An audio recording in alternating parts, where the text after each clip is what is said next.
Chapter 4. Burdens. "Oh dear, how hard it does seem to take up our packs and go on," sighed Meg, the morning after the party, for now the holidays were over. The week of merry-making did not fit her for going on easily with the task she never liked. "I wish it was Christmas, or New Year, all the time. Wouldn't it be fun?" answered Joe, yawning dismally. "We shouldn't enjoy ourselves half so much as we do now. But it does seem so nice to have little suppers and bouquets, and go to parties, and drive home in a carriage, and read and rest, and not grub. It's like other people, you know, and I always envy girls who do such things. I'm so fond of luxury," said Meg, trying to decide which of two shabby gowns was the least shabby. "Well, we can't have it, so don't let's grumble, but shoulder our bundles and trudge along as cheerfully as Marmee does. I'm sure Aunt March is a regular old man of the sea to me, but I suppose when I've learned to carry her without complaining, she will tumble off, or get so light that I shan't mind her." This idea tickled Joe's fancy, and put her in good spirits, but Meg didn't brighten, for her burden, consisting of 4 spoilt children, seemed heavier than ever. She hadn't heart enough even to make herself pretty, as usual, by putting on a blue neck ribbon and dressing her hair in the most becoming way. "Where's the use of looking nice, when no one sees me but those cross midgets, and no one cares whether I'm pretty or not?" she muttered, shutting her drawer with a jerk. "I shall have to toil and moil all my days, with only little bits of fun now and then, and get old and ugly and sour, because I'm poor, and can't enjoy my life as other girls do. It's a shame." So Meg went down, wearing an injured look, and wasn't at all agreeable at breakfast time. Everyone seemed rather out of sorts, and inclined to croak. Beth had a headache, and lay on the sofa trying to comfort herself with the cat and 3 kittens. Amy was fretting because her lessons were not learned, and she couldn't find her rubbers. Joe would whistle, and make a great racket getting ready. Mrs. March was very busy trying to finish a letter, which must go at once, and Hannah had the grumps, for being up late didn't suit her. "There never was such a cross family," cried Joe, losing her temper, when she had upset an inkstand, broken both boot lacings, and sat down upon her hat. "You're the crossest person in it," returned Amy, washing out the sum, that was all wrong, with tears that had fallen on her slate. "Beth, if you don't keep those horrid cats down cellar, I'll have them drowned," exclaimed Meg, angrily, as she tried to get rid of the kitten, who had swarmed up her back, and stuck like a burr just out of reach. Joe laughed, Meg scolded, Beth implored, and Amy wailed, because she couldn't remember how much 9 times 12 was. "Girls, girls, do be quiet one minute. I must get this off by the early mail, and you drive me distracted with worry," cried Mrs. March, crossing out the 3rd spoiled sentence in her letter. There was a momentary lull, broken by Hannah, who bounced in, laid 2 hot turnovers on the table, and bounced out again. These turnovers were an institution, and the girls called them muffs, for they had no others, and found the hot pies very comforting to their hands on cold mornings. Hannah never forgot to make them, no matter how busy or grumpy she might be, for the walk was long and bleak. The poor things got no other lunch, and were seldom home before 3. "Cuddle your cats, and get over your headache, Bethy. Good-bye, Marmee. We are a set of rascals this morning, but we'll come home regular angels. Now then, Meg," and Joe tramped away, feeling that the Pilgrims were not setting out as they ought to do. They always looked back before turning the corner, for their mother was always at the window to nod, and smile, and wave her hand to them. Somehow it seemed as if they could not have got through the day without that, for whatever their mood might be, the last glimpse of that motherly face was sure to affect them like sunshine. If Marmee shook her fist instead of kissing her hand to us, it would serve us right, for more ungrateful minxes than we are were never seen," cried Joe, taking a remorseful satisfaction in the slushy road and bitter wind. "Don't use such dreadful expressions," said Meg, from the depths of the veil in which she had shrouded herself like a nun sick in the world. "I like good, strong words that mean something," replied Joe, catching her hat as it took a leap off her head, preparatory to flying away altogether. "Call yourself any names you like, but I am neither a rascal nor a minx, and I don't choose to be called so. You're a blighted being, and decidedly cross today because you can't sit in the lap of luxury all the time. Poor dear! Just wait till I make my fortune, and you shall revel in carriages, and ice cream, and high-heeled slippers, and posies, and red-headed boys to dance with." "How ridiculous you are, Joe!" But Meg laughed at the nonsense, and felt better in spite of herself. "Lucky for you I am, for if I put on crushed airs and tried to be dismal as you do, we should be in a nice state. Thank goodness I can always have something funny to keep me up. Don't croak any more, but come home jolly, there's a dear." Joe gave her sister an encouraging pat on the shoulder as they parted for the day, each going a different way, each hugging her little warm turnover, and each trying to be cheerful in spite of wintry weather, hard work, and the unsatisfied desires of pleasure-loving youth. When Mr. March lost his property in trying to help an unfortunate friend, the two oldest girls begged to be allowed to do something toward their own support, at least. Believing that they could not begin too early to cultivate energy, industry, and independence, their parents consented, and both fell to work with the hearty good will which, in spite of all obstacles, is sure to succeed at last. Margaret found a place as a nursery governess, and felt rich with her small salary. As she said, she was fond of luxury, and her chief trouble was poverty. She found it harder to bear than the others, because she could remember a time when home was beautiful, life full of ease and pleasure, and want of any kind unknown. She tried not to be envious or discontented, but it was very natural that the young girl should long for pretty things, gay friends, accomplishments, and a happy life.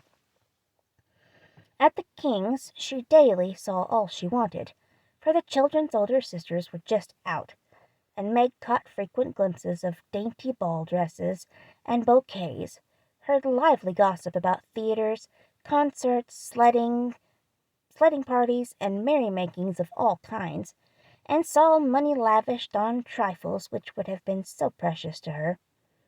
Poor Meg seldom complained, but a sense of injustice made her feel bitter toward everyone sometimes, for she had not yet learned to know how rich she was in the blessings which alone can make life happy. Joe happened to suit Aunt March, who was lame, and needed an active person to wait upon her. The childless old lady had offered to adopt one of the girls when the troubles came, and was much offended because her offer was declined.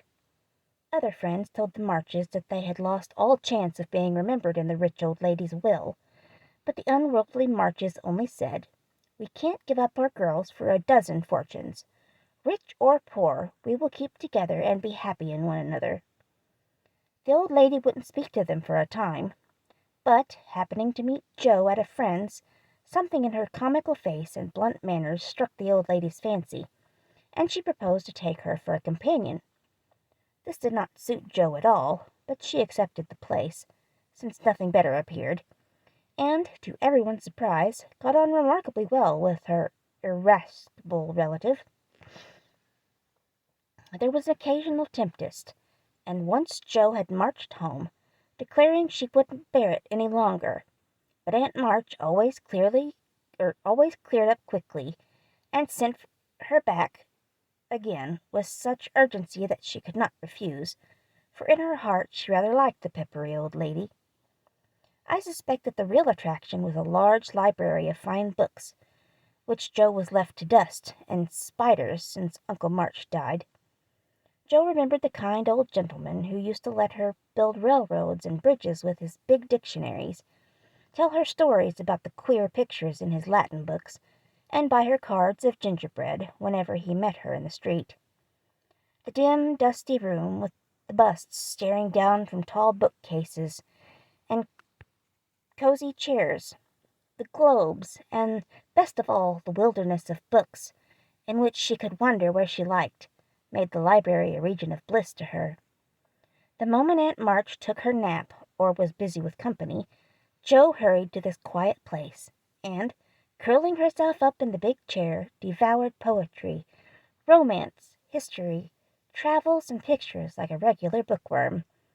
But like all happiness, it did not last long, for as sure as she had just reached the heart of the story, the sweetest verse of the song, or the most perilous adventure of her traveler, a shrill voice called, "Josephine! Josephine!" and she had to leave her paradise to whine yarn, wash the poodle, or read Belsham's essays by the hour together. Jo's ambition was to do something very splendid. What it was she had no idea, but left it for time to tell her. And meanwhile found her greatest affliction in the fact that she couldn't read, run, and ride as much as she'd liked. A quick temper, sharp tongue, and restless spirit were always getting her into scrapes, and her life was a series of ups and downs, which were both comic and pathetic. But the training she received at Aunt March's was just what she needed, and the thought that she was doing something to support herself made her happy, in spite of the perpetual "Josephine." Beth was too bashful to go to school. It had been tried, but she suffered so much that it was given up, and she did her lessons at home with her father. Even when she went away, and her mother was called to devote her skill and energy to soldiers' aid societies, Beth went faithfully on by herself and did the best she could. She was a housewifely little creature, and helped Hannah keep home neat and comfortable for the workers, never thinking of any reward but to be loved. Long, quiet days she spent, not lonely nor idle, for her little world was people, with imaginary friends, and she was by nature a busy bee. There were 6 dolls to be taken up and dressed every morning, for Beth was a child still, and loved her pets as well as ever. Not one whole or handsome one among them. All were outcasts till Beth took them in, for when her sisters outgrew these idols, they passed to her, because Amy would have nothing old or ugly. Beth cherished them all the more tenderly for that very reason, and set up a hospital for infirm dolls. No pins were ever stuck into their cotton vitals, no harsh words or blows were ever given to them, no neglect ever saddened the heart of the most repulsive, but all were fed and clothed, nursed and caressed, with an affection which never failed. One forlorn fragment of dollanity had belonged to Jo, and, having led a tempestuous life, was left a wreck in the rag-bag, for which dreary poor house it was rescued by Beth and taken to her refuge. Having no top to its head, she tied on a neat little cap, and as both arms and legs were gone, she hid these deficiencies by folding in a blanket and devoting her best bed to this chronic invalid. If anyone had known the care lavished on that dolly, I think it would have touched their hearts, even while they laughed. She brought it bits of bouquets, she read to it, took it out to breathe the air, hidden under her coat. She sung it lullabies, and never went to bed without kissing its dirty face, and whispering tenderly, "I hope you'll have a good night, my poor dear." Beth had her troubles as well as the others, and not being an angel, but a very human little girl, she often "wept a little weep," as Jo said, because she couldn't take music lessons and have a fine piano. She loved music so dearly, tried so hard to learn, and practiced away so patiently at the jingling old instrument that it did seem as if someone, not to hint Aunt March, ought to help her. Nobody did, however, and nobody saw Beth wipe the tears off the yellow keys that wouldn't keep in tune when she was all alone. She sung like a little lark about her work, never was too tired to play for Marmee and the girls, and day after day said hopefully to herself, "I know I'll get my music sometime, if I'm good." There are many Beths in the world, shy and quiet, sitting in corners till needed, and living for others so cheerfully that no one sees the sacrifices till a little cricket on the hearth stops chirping, and the sweet, sunshiny presence vanishes, leaving silence and shadow behind. If anyone had asked Amy what the greatest trial of her life was, she would have answered at once, "My nose." When she was a baby, Joe had accidentally dropped her into the coal hod, and Amy insisted that the fall had ruined her nose forever. It was not big, nor red, like poor Petриa's. It was also rather flat, and all the pinching in the world could not give it an aristocratic point. No one minded it but herself, and it was doing its best to grow, but Amy felt deeply the want of a Grecian nose, and drew whole sheets of handsome ones to console herself. Little Raphael, as her sisters called her, had a decided talent for drawing, and was never so happy as when copying flowers, designing fairies, or illustrating stories with queer specimens of art. Her teachers complained that instead of doing her sums, she covered her slate with animals. The blank pages of her atlas were used to copy maps on, and caricatures of the most ludicrous description came fluttering out of all her books at unlucky moments. She got through her lessons as well as she could, and managed to escape reprimands by being a model of deportment. She was a great favorite with her mates, being good-tempered and possessing the happy art of pleasing without effort. Her little airs and graces were much admired, so were her accomplishments. For beside her drawing she could play 12 tunes, crochet, and read French without mispronouncing more than 2/3 of the words. She had a plaintive way of saying, "When Papa was rich we did so and so," which was very touching, and her long words were considered perfectly elegant by the girls. Amy was in a fair way to be spoilt, for everyone petted her, and her small vanities and selfishness were growing nicely. One thing, however, rather quenched the vanities. She had to wear her cousin's clothes. Now Florence's mamma hadn't a particular taste, and Amy suffered deeply at having to wear red instead of a blue bonnet, unbecoming gowns, and fussy aprons that did not fit. Everything was good, well made, and a little worn, but Amy's artistic eyes were much afflicted, especially this winter, when her school dress was a dull purple with yellow dots and no trimming. "My only comfort," she said to Meg with tears in her eyes, "is that Mother don't take tucks in my dresses whenever I'm naughty, as Maria Park's mother does.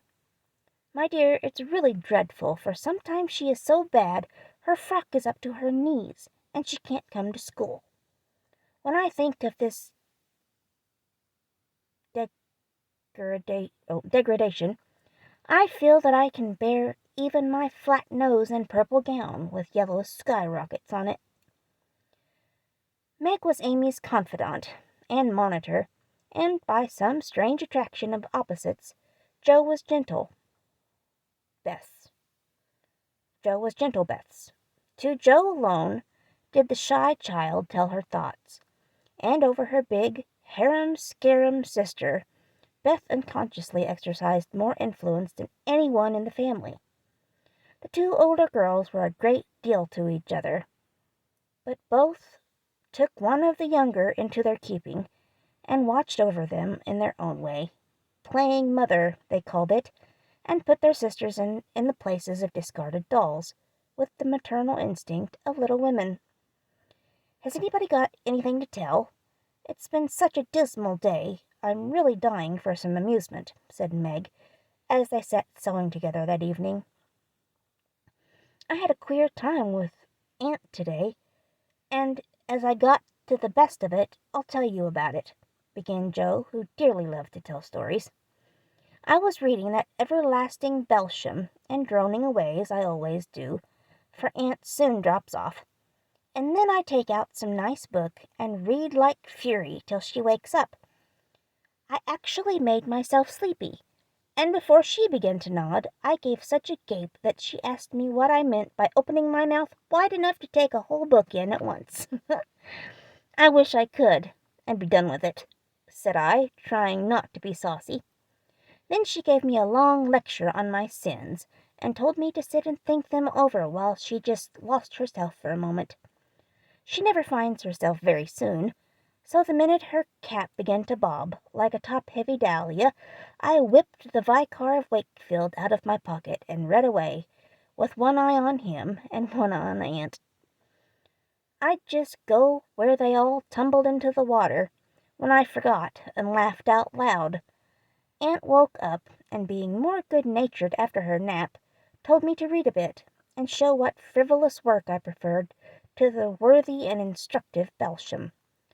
I did my very best, and she liked it, though she only said, "I don't understand what it's all about. Go back and begin it, child." Back I went, and made the primroses as interesting as ever I could. Once I was wicked enough to stop in a thrilling place and say meekly, "I'm afraid it tires you, ma'am. Shan't I stop now?" She caught up her knitting which she had dropped out of her hands, gave me a sharp look through her specs, and said in her short way, "Finish the chapter, and don't be impertinent, miss." Did she own she liked it?" asked Meg. "Oh, bless you, no. But she let old Belsham rest. And when I ran back after my gloves this afternoon, there she was, so hard at the Vicar that she didn't hear me laugh as I danced a jig in the hall, because of the good time coming. What a pleasant life she must have, if she only chose. I don't envy her much, in spite of her money, for after all rich people have about as many worries as poor ones, I guess," added Joe. "That reminds me," said Meg, "that I've got something to tell. It isn't funny, like Joe's story, but I've thought about it a good deal as I came home.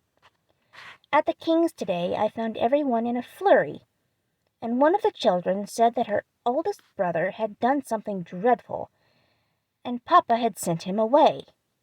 I heard Mrs. King crying, and Mr. King talking very loud, and Grace and Ellen turned away their faces when they passed me, so I shouldn't see how red their eyes were.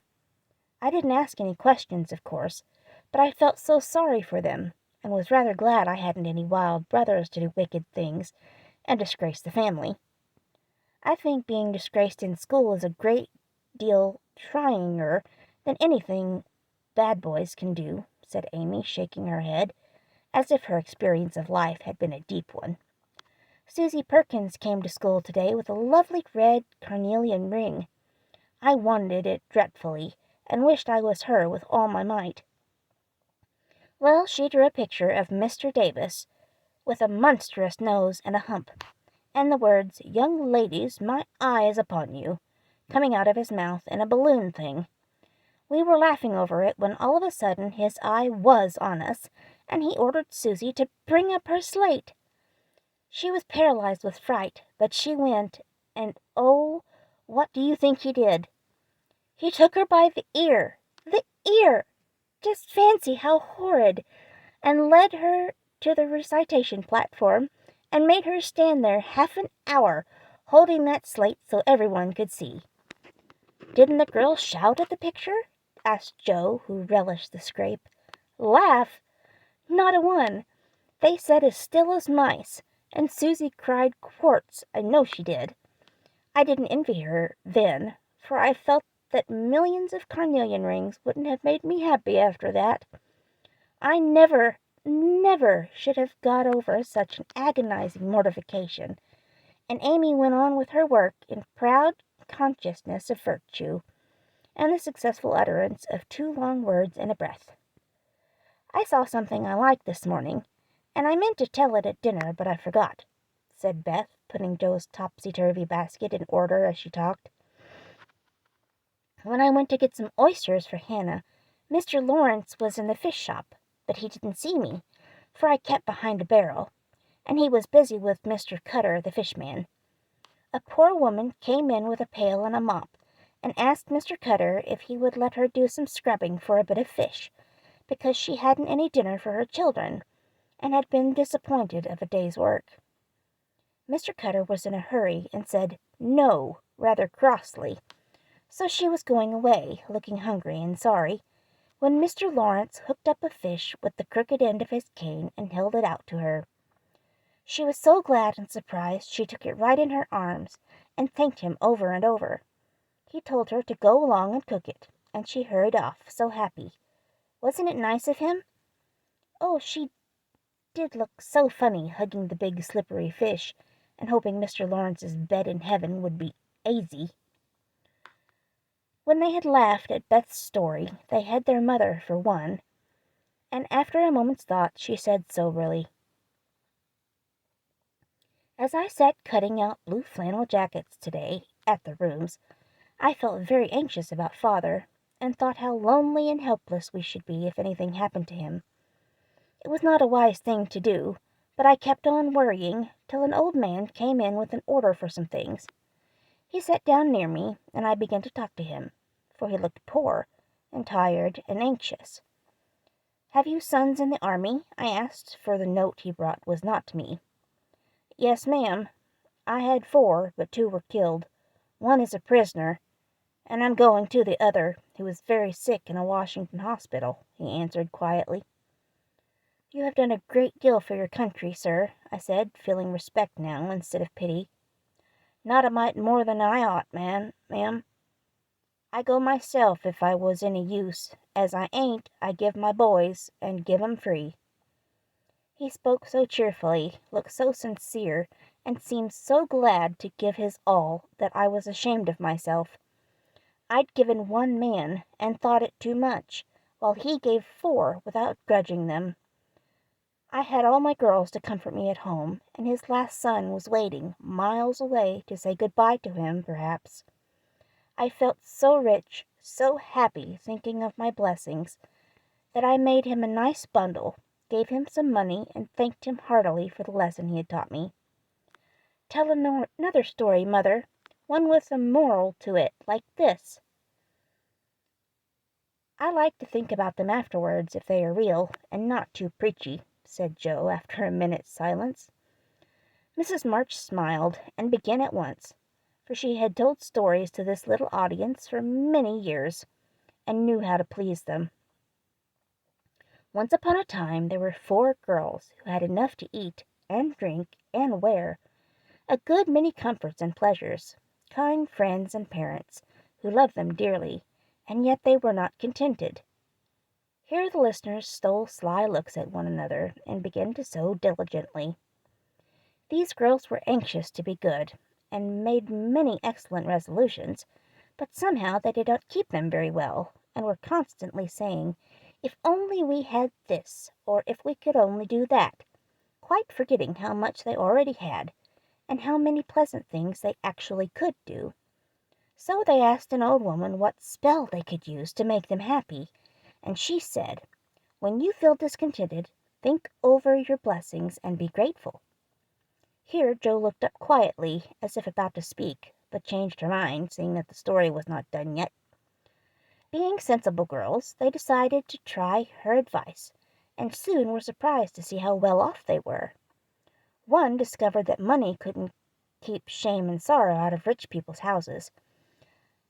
Another, that though she was poor, she was a great deal happier with her youth, health, and good spirits, than a certain fretful, feeble old lady, who couldn't enjoy her comforts. A third, that disagreeable as it was to help get dinner, it was harder still to have to go begging for it. And the fourth, that even carnelian rings were not so valuable as good behavior.